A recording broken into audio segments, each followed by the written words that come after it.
Greetings, AP Chem. I decided I would record a short video using another proposed reaction mechanism that has a slow second step. You recall in the original lecture notes for writing the rate law from a proposed reaction mechanism, we found that the reaction mechanisms where the first step is slow is much easier than if you have a slow second step. And so I thought I would do one more of these so you could at least see another example. So here we have a second slow step. One thing that I want to point out again, if I failed to do so in the original notes for this topic, this first step is fast. We're going to write the rate law in terms of step 2. And we will see that in step 2 there will be an intermediate and that you have to substitute for, as we did in the original lecture notes. To do that, you're going to use, you saw that we used step 1 and did some manipulation of step 1. Well, that's what I want to show you. But what I think I failed to mention was, in general, when you have a slow second step and a fast first step, and you need to do this substitution, this step is almost always written with a double arrow, which means that it is an equilibrium reaction. And we haven't done those equilibrium reversible reactions yet. That won't be until Unit 7. But one thing that it's important to know about reactions in equilibrium with that double arrow is that the rate of the reaction going in the forward direction and the rate of the reaction going in the reverse direction are equal.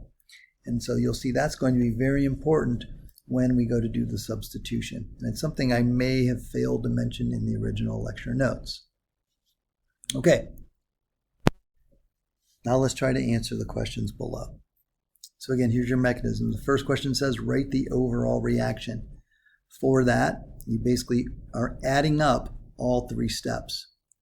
And you're canceling out like terms that are on opposite sides of the reaction arrow, and you're combining like terms that are on the same side of the arrow. So I'm looking and I see that N2O2 is on the product side here and the reactant side here. Now we know that is going to be an intermediate. The reason it's an intermediate is that it is being produced in one step and consumed in another. I also notice that N2O is produced in step 2 and consumed in step 3. So we can go ahead and actually fill in question number 3. I look and I see that there are no other things to cancel. So now I'm going to summarize them. So I have, on the reactant side, I have 2NO plus an H2 and an H2. So that's 2H2. That yields an N2 and 2H2O. And we want to double check that that equation is balanced as written, and it is. So this would be the overall reaction for that proposed reaction mechanism. Let's erase those crossouts. Let's look at question number 2. What is the molecularity of the rate determining step? Well, and this is going to be the rate determining step, this slow second step. And we see that there's N2O2 and H2. So that is a bimolecular elementary step.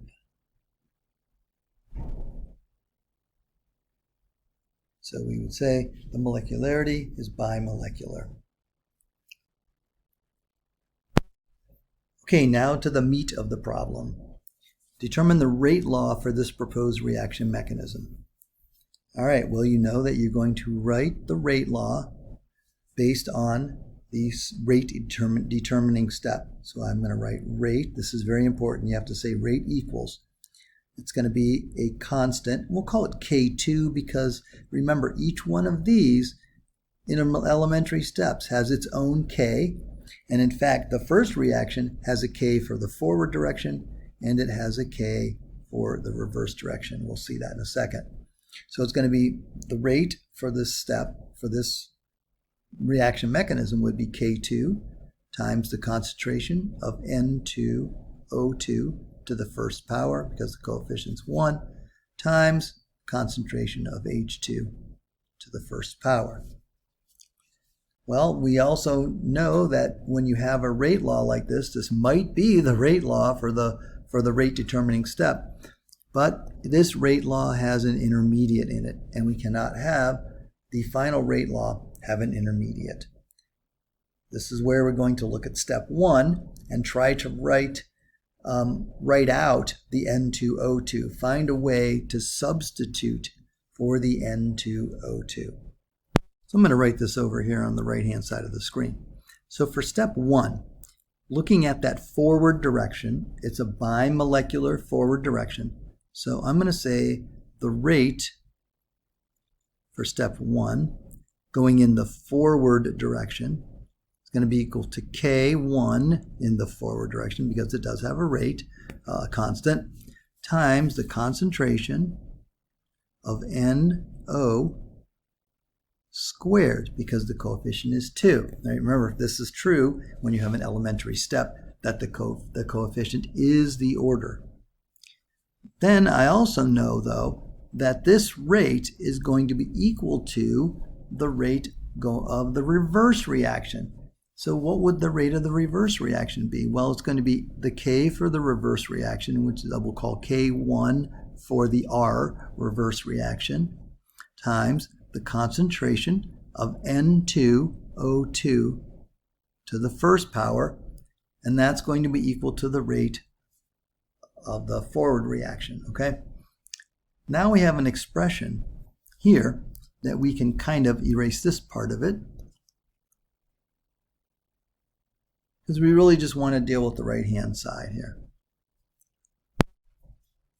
So remember, the goal of writing this rate law for the first step was to find a way to get N2O2 into this, so that I can write an expression that I can substitute for N2O2 in here that will sort of get rid of N2O2 into my green rate law here, my rate law for that slow step. So looking at this equivalence here, what I can see is that the concentration of N2O2, I'm going to solve for that. So I'm going to solve for this entity right here, will be equal to K1 for the forward direction times NO concentration squared. And then I need to bring this over to the right-hand side in this case. So over K1 for the reverse reaction. Now remember, a constant over a constant is just another constant. And so what's generally done here is you say, all right, well, that's a constant over a constant, so we're just going to write this in as a different K, because a K is a K is a K, and the value is going to be whatever the value of K is.